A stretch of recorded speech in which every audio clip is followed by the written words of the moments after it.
अस्सलाम वालेकुम प्यारे बच्चों। 7th क्लास के जो बच्चे हैं वो अपना अपने जो टेक्स्ट बुक्स है वो खोलिए पेज नंबर 15 पे। तो हमने कल देखा था यूज़ ऑफ टोबैको। टोबैको को क्या फ़ायदे हैं, उसके फ़ायदे भी हैं, नुकसानात भी हैं।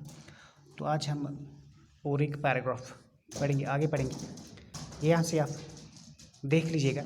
Cancer and other diseases, it is a silent killer. Lung cancer is caused by tar in tobacco.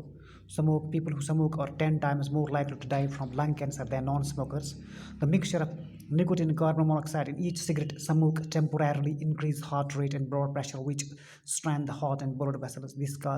This can cause a heart attack and stroke. It slows the blood flow, cutting off oxygen to feet and hands. Some smokers up having their limbs amputated.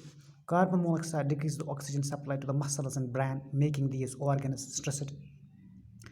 Emphysema is an illness that slowly rots the lungs. People with emphysema often get bronchitis and suffer lung and heart diseases. Cigarette smoking during pregnancy increases the risk of low birth weight and even premature babies.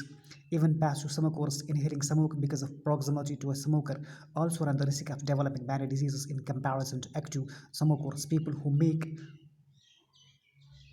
run a high risk of cancer. In Kashmir, people consume tobacco by inhaling smoke from the hookah, which is in native language is called jajir. यहाँ तक आप देख लीजिए बच्चों। तो ये जो cancer है और जो बाकी बीमारियाँ जो लाक होती है स्मोकिंग से, यहाँ पे जो स्मोकिंग है, स्मोकिंग इसको कहा गया है साइलेंट किलर। साइलेंट किलर कहा गया है इसको। ये अंदर ही अंदर से खा जाता है, इंसान को मारता है, पता ही नहीं चलता है। या कशर पे वन बुदर बेमार बिल्कुल पता लगान कि इंसान अंदरी अंदरी गलित एवान तो बीमार पेवान। तो टोबैकोस मज टोबैको में जो एक तार होती है उससे क्या होता है, जो इंसान के लंग्स होते हैं, ये मैंने शूश वनान ये क्या बनाए शूशन हज पिक्चर मतलब फिगर तो शूशन मज कैंसर, अल्लाह ताला बचाए। कैंसर तो पता कि कैंसर सेरन हुंद अनलिमिटेड ग्रोथ गसान, नए सेल मतलब जिसमस मज बहुत गसान। तो तुम लुक तमोक आसन चवान, सिगरेट आसन चवान, तम मतलब 10 गन तम ज़्यादा मरान तमो इंसानों नश यम नॉन स्मोकर्स आसन, यानी कि यम तमोक आसन चवान या सिगरेट आसन इस्तेमाल करा कि या नश आसन इस्तेमाल करा कि। तो युस मतलब ये निकोटाइन बेयुस कार्बन मोनोऑक्साइड आसान सिगरेट्स मज, तो अम सत क्या गसान कम, अम सत इनक्रीज गसान, अम सत बढ़ान heart rate, increase heart rate अम सत बढ़ान, यानी कि दिल ज़्यादा धक धक करान, वन चलान अम सत। तो बेयु ब्लड प्रेशर खून किस दबाव आसान सह इनक्रीज गसान, बढ़ान, हार्ट रेट बढ़ान।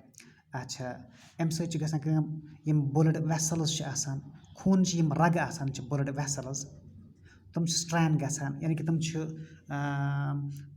तमन मज दह गसान, तम सुकड़ान, तम तंग गसान। तो यमस नफर सिगरेट चवान, तमोक चवान, तमिस हार्ट अटैक, यानी कि हार्ट अटैक तमिस ज़्यादा पानस गसान, तमिस हार्ट अटैक गसान, हार्ट फेलियर तमिस गसान, तो दिलच बेमारी तमिस ज़्यादा बढ़ान, तो बेस तमिस स्ट्रोक गसान। स्ट्रोक गो तमिस मतलब दछन या खोर पास हेकस बिहित गछित, तो सह हेक न पत मतलब तमिस गछ हरकत यस वनान कशर पे।